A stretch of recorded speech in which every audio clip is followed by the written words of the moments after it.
¿Cómo están mis queridos hermanos, hermanas?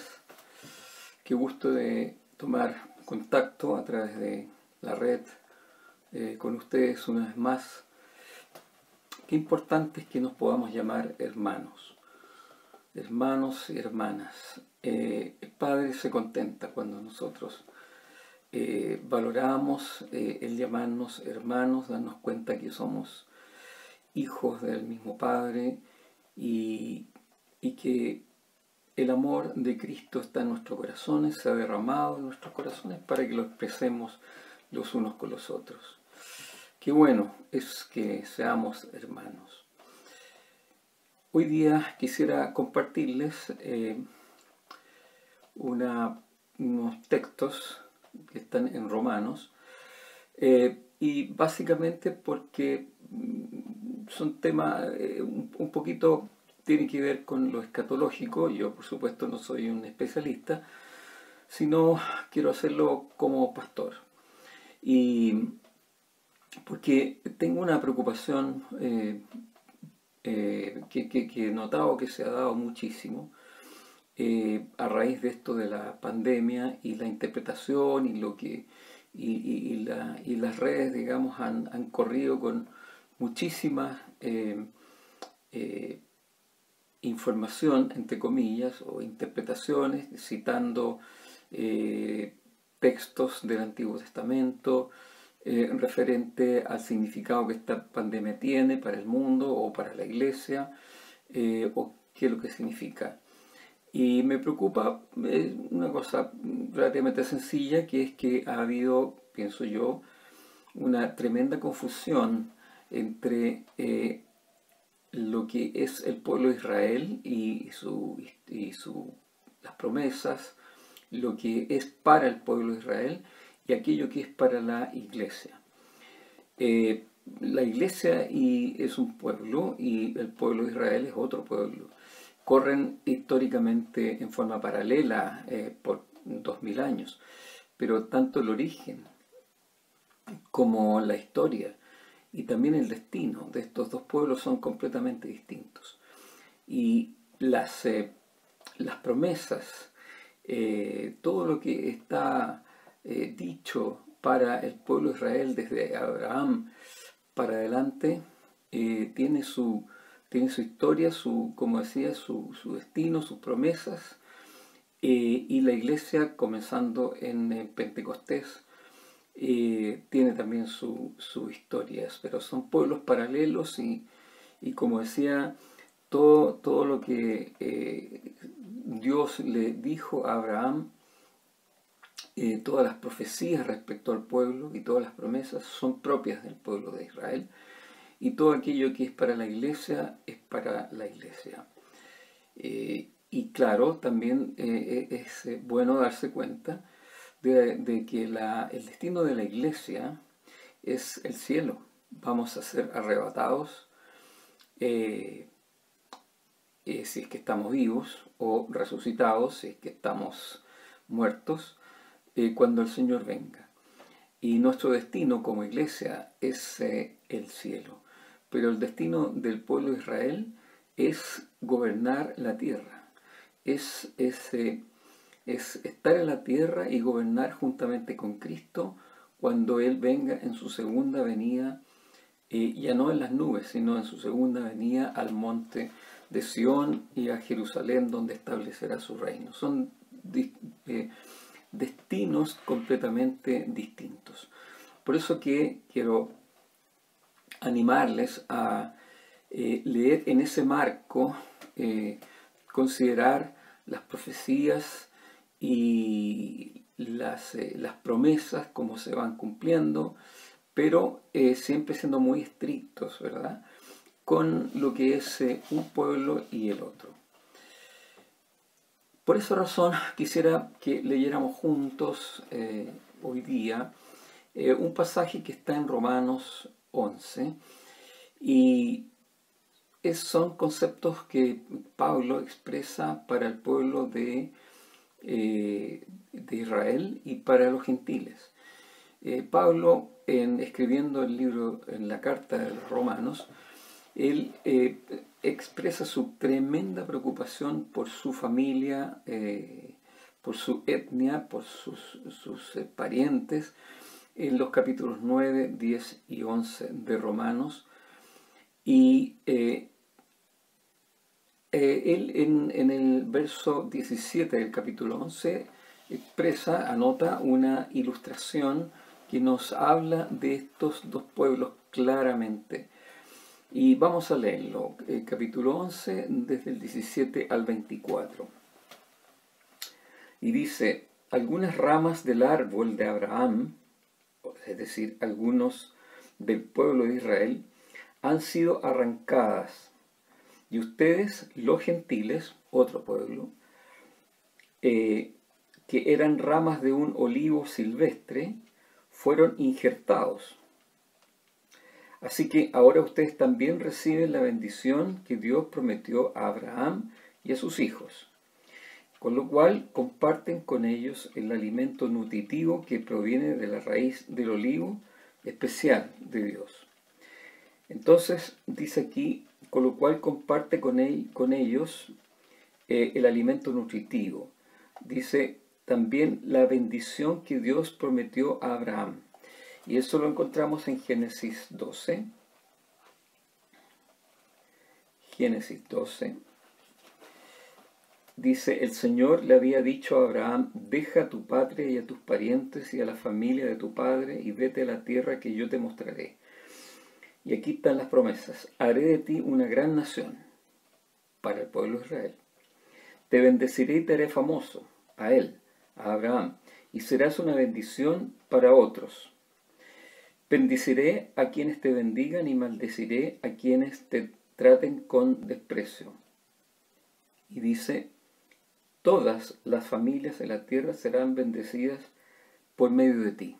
Y ahí está esta bendición, este buen olivo. Esta es la bendición espiritual que tiene en Abraham para todas las familias de la tierra.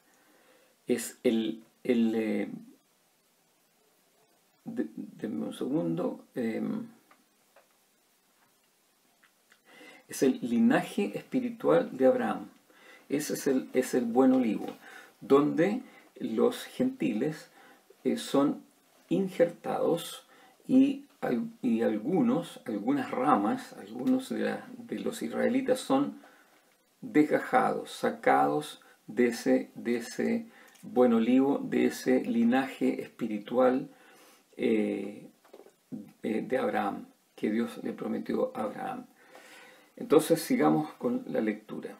Así que dice: no se jacten de haber sido injertados para reemplazar a las ramas que fueron arrancadas. Ustedes son solo una rama, no son la raíz. Tal vez digas: bueno, esas ramas fueron arrancadas para darme lugar a mí. Es cierto. Pero recuerda, esas ramas fueron arrancadas porque no creyeron en Cristo. Y tú estás allí porque sí crees. Así que no te consideres tan importante. Más bien, teme lo que podría suceder. Pues si Dios no perdonó a las ramas originales, tampoco te perdonará a ti. Fíjate en que Dios es bondadoso, pero también es severo. Es severo con los que desobedecen, pero será bondadoso contigo si sigues confiando en su bondad. En cambio, si dejas de confiar, tú también serás arrancado por completo. Y si el pueblo de Israel abandona su incredulidad, porque ¿cómo se está en el buen olivo?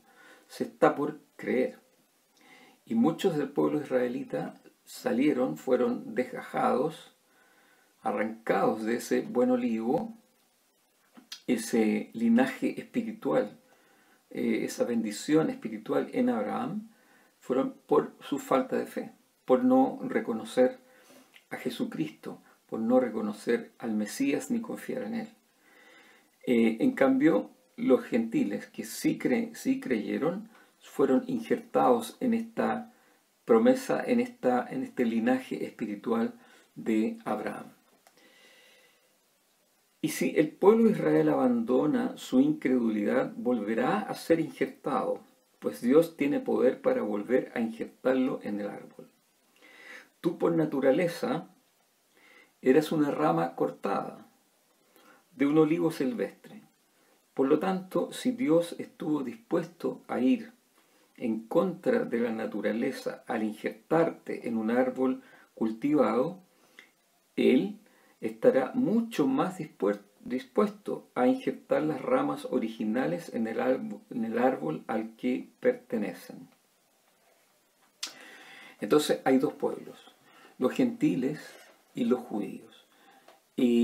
Pero hay una sola bendición, la bendición del linaje de Abraham, no respecto a ser pueblo de Israel, sino a ser de la familia de Dios.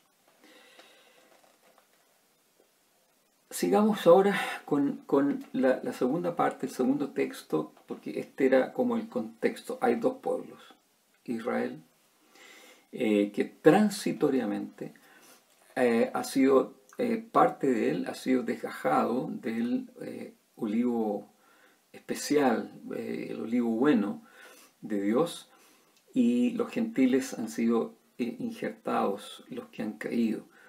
Ese es el contexto. Y Pablo sigue en el verso 25 y dice: mis amados hermanos, quiero que entiendan este misterio, para que no se vuelvan orgullosos de ustedes mismos. ¿Cuál es este misterio? Parte del pueblo de Israel tiene el corazón endurecido. Parte de este pueblo de Israel tiene el corazón endurecido. Pero eso solo durará por un tiempo, hasta que se complete el número de los gentiles que aceptarán a Cristo. Y entonces, dice Pablo, revelándonos este misterio, y entonces cuando se complete este tiempo de los gentiles, todo Israel será salvo. No todo el pueblo, sino que, y sigue más abajo, todos los que creen. Porque dice, como dicen las Escrituras, el que rescata vendrá de Jerusalén, o sea, Jesucristo, cuando venga en su segunda venida, y apartará a Israel de la maldad. Y mi pacto, el nuevo pacto, el pacto que Jesucristo anunció en la última cena, esta es la sangre del nuevo pacto, y mi pacto con ellos es que quitaré sus pecados. Entonces dice que apartará a Israel de la maldad, claro, porque en ese momento, cuando venga Cristo por su segunda venida en el monte Sión, en Jerusalén, va a apartar a los que lo reconozcan como Mesías de aquellos que no lo reconozcan. Aquellos que lo reconozcan serán salvos y gobernarán con él, y aquellos que no lo reconozcan irán a la perdición, al infierno. Pero esto es el misterio, es un misterio. Yo pocas veces he escuchado este tema de que hay un tiempo que se tiene que cumplir, que es el tiempo de los gentiles. Es un tiempo que se va a acabar y que los judíos van a tener el corazón endurecido hasta ese tiempo de que se complete el tiempo de los gentiles. Y yo pienso que ese tiempo es ahora. Ese tiempo es ahora. Porque yo creo que la entrada de los gentiles a convertirse, a ser parte de la iglesia, a ser parte de estos muchos que se van injertando en este buen olivo que es por la fe y que es la bendición en Abraham de todas las familias de la tierra, dice este misterio revelado por Pablo, dice que es un tiempo, hay una plenitud, hay el grueso de los gentiles que van a entrar, va a entrar en un tiempo y se va a terminar ese tiempo, se va a completar ese tiempo. Y nosotros por lo que vemos en la sociedad, en el mundo hoy día, vamos viendo que ese tiempo de la entrada de gentiles, de la conversión de gentiles se va acabando. Desde los años 60, 80, 60, 70, 80, claramente ha habido una oposición, pero desenfrenada, eh, contra la iglesia y contra todo lo que se llame Dios. Y uno puede ver los medios, puede ver las noticias, puede ver todo lo que se publica, etcétera, etcétera. Todo ya no hay tapujo en criticar, en denostar, en irse contra la iglesia. Incluso hace poco las Naciones Unidas dijeron que la iglesia era peligrosa en cuanto a los derechos humanos, porque los conceptos de la iglesia cristiana, son opuestos a lo que ellos piensan, y en ese sentido ellos dicen que la iglesia discrimina, que no deja ser, y que por eso la consideran peligrosa para los derechos humanos. O sea, hoy por hoy hay persecución en la iglesia. No es una persecución a filo de espada aquí en Occidente, aunque en otras latitudes sí lo es. Pero aquí en Occidente, donde nos toca a nosotros estar, vemos que hay persecución de múltiples maneras para con la iglesia. ¿Qué decir de la educación? Donde se ha sacado a Dios, pero completamente. Y esto guiado por profesores, por científicos, por la gente que comanda la cosa en la educación, especialmente los niños, van sacando a Dios. Y también hay otro aspecto que cae sobre la iglesia y que me ayuda a mí a entender que estos son tiempos donde se va completando la entrada de gentiles, que es la apostasía, es la equivocación. Y déjenme leerle un texto acá en 2 de Timoteo capítulo 4, del 1 al 4, y dice Pablo: en presencia de Dios y de Cristo Jesús. O sea, él está diciendo aquí, esto que les digo es absolutamente serio, porque es en presencia de Dios y de Cristo Jesús, quien un día juzgará a los vivos y a los muertos cuando venga para establecer su reino.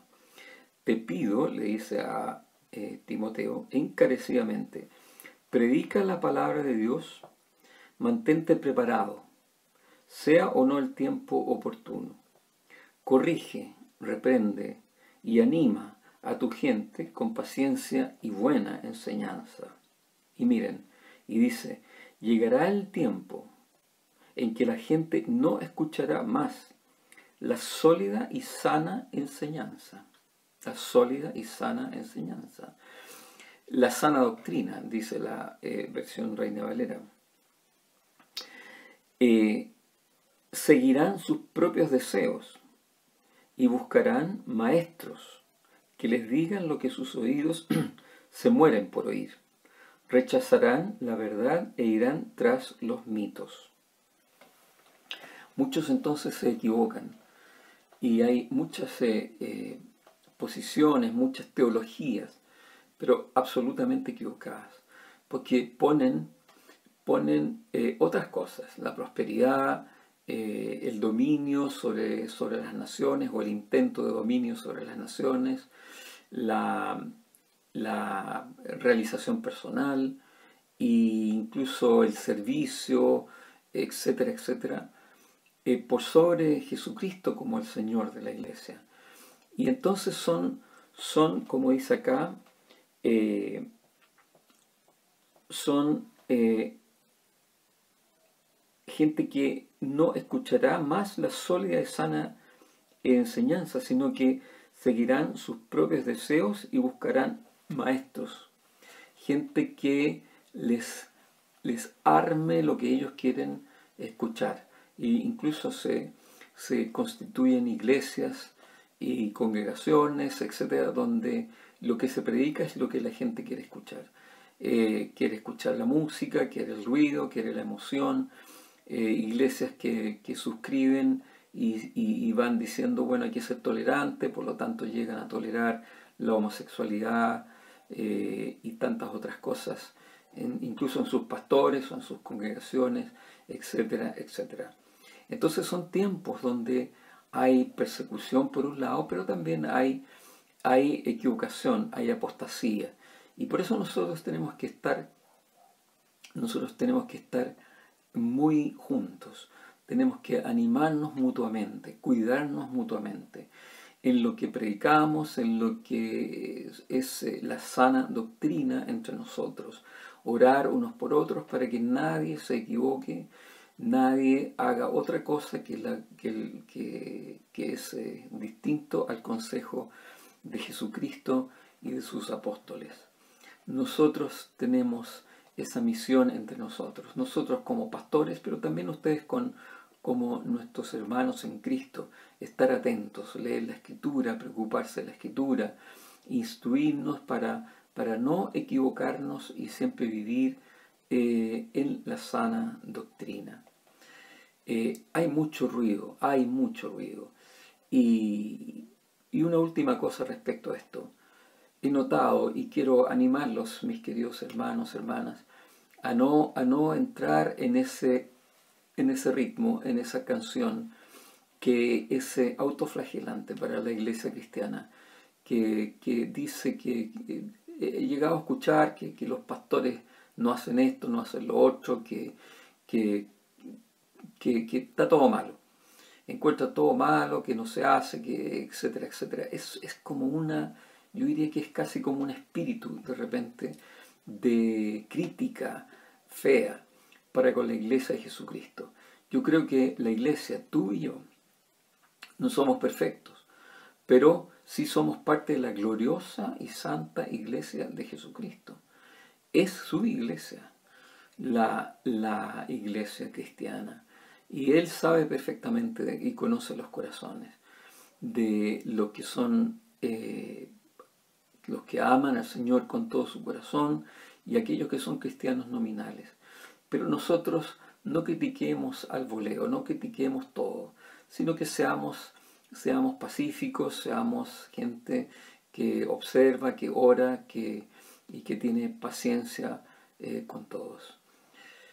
Finalmente, mis queridos hermanos, hermanas, quiero decirles que en este ambiente que yo pienso que son tiempos finales, tiempos donde estamos cada vez más cerca de la venida de Jesús en las nubes por su iglesia, por todas estas señales, porque hay señales naturales, hay pestes como estamos viviendo ahora, hay terremotos, hay sequías, hay inundaciones,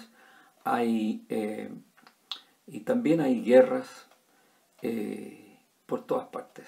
Incluso a pesar de la pandemia, todavía se pelean y se pelean fuerte en zonas del oriente. Y así que estos son tiempos cercanos a la venida del Señor. ¿Y qué hacemos nosotros en el intertanto? Sabiendo que la historia de Israel es una historia todavía, como yo he dicho en otras oportunidades, muchos han dicho por supuesto, la historia de Israel es una historia que va a seguir después que la iglesia sea arrebatada. Ellos van a pasar por la gran tribulación junto con todos los gentiles que queden aquí en la tierra. Y vendrá el tiempo de la venida de Jesucristo y donde, como decía adelante, ese pueblo va a tener entonces que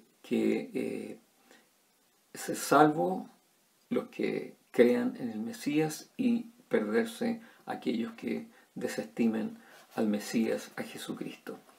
Pero entonces la historia del pueblo de Israel es una historia que va a continuar aquí en la tierra por mucho tiempo y podemos en otra ocasión hablar de lo que será el milenio y después lo que ocurra después del milenio. Pero la historia de la iglesia va a terminar, se va a consumar en estos tiempos cuando el Señor venga. Y entonces, ¿qué hacemos nosotros? ¿Tenemos que hacer algo especial? No, no tenemos que hacer nada especial, pero hacer lo mismo que hacemos siempre, pero con más convicción que nunca. Debemos tener, yo creo, o quiero animarlos a tener esta imagen en sus mentes, en sus corazones, que nosotros somos, tú eres la novia y Jesucristo es el novio, tú eres la novia de Cristo y el novio, que es Cristo, está a las puertas. Siempre tengamos en mente. Y podemos preguntarnos, ¿estamos preparados nosotros? Yo digo que sí.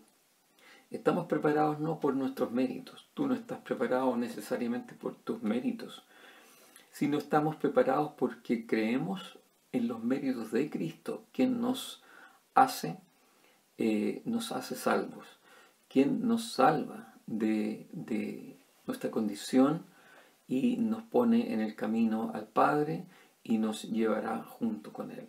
De modo que estamos listos, estamos preparados por los méritos de Cristo, estamos seguros en Cristo y no depende de nuestros méritos. Qué bueno es eso, damos gracias al Señor por eso. ¿Y qué tenemos que hacer pensando en que somos la novia de Jesucristo?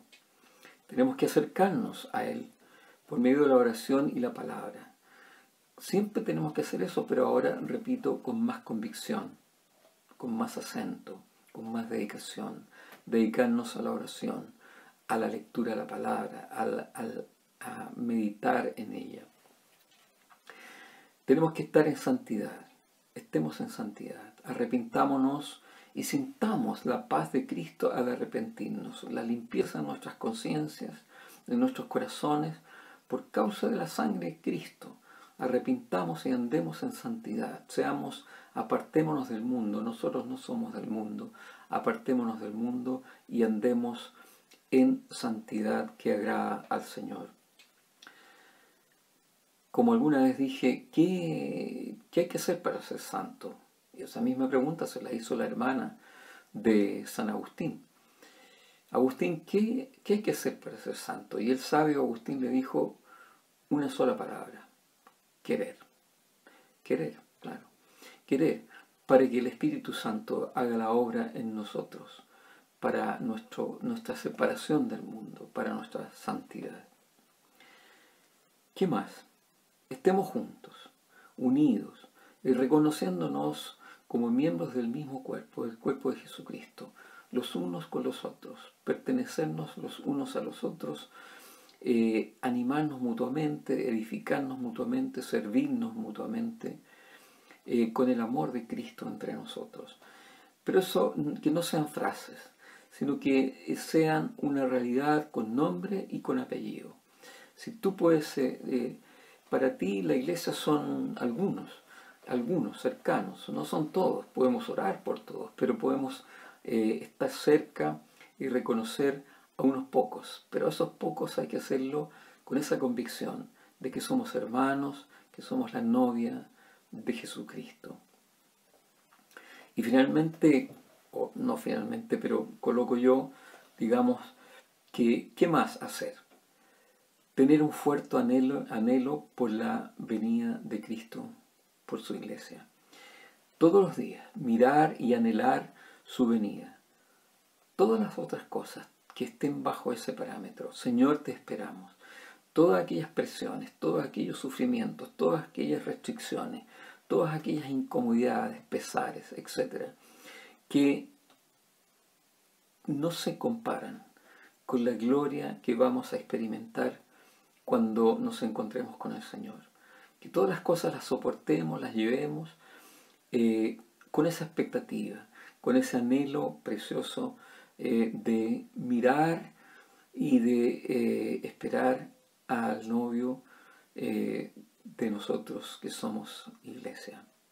Y hablemos a otros, estemos siempre hablando a otros, sin frustración, sin una carga pesada por el resultado, sino que sin frustración, con amor de Dios por los que todavía puedan entrar.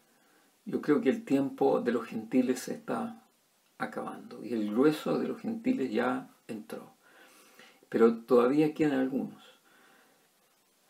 Así que prediquemos sin frustrarnos y que el Señor nos ayude a estar en estos días, en estos tiempos, a la espera de su venida, pero con gozo, con alegría, con una experiencia con el mismísimo Dios a quien veremos cara a cara. Por mientras lo vemos a través del Espíritu Santo, reconocemos a Cristo, el brillo de Cristo, pero ya lo veremos cara a cara. Oremos. Padre, te damos gracias, porque tú nos has rescatado por el amor de Jesucristo, por su muerte en la cruz. Tú nos rescataste de nuestra vana manera de vivir, y no solo eso, sino de la perdición eterna. Te damos gracias, Señor. Te damos gracias por tu palabra, te damos gracias por nuestros hermanos, te damos gracias por todas las promesas que tú tienes para tu iglesia y también por las promesas sobre tu pueblo Israel, con quien tú seguirás haciendo un trabajo después de la iglesia. Padre, muchísimas gracias. Yo quiero en este día bendecir a mis hermanos, mis hermanas. Reciban del Espíritu, unción del Espíritu, llenos del Espíritu, mis queridas hermanas, mis queridos hermanos. En el nombre de Jesucristo, en el nombre de Jesús, que así sea. Amén. Que estén muy bien, como decía, que Dios les bendiga.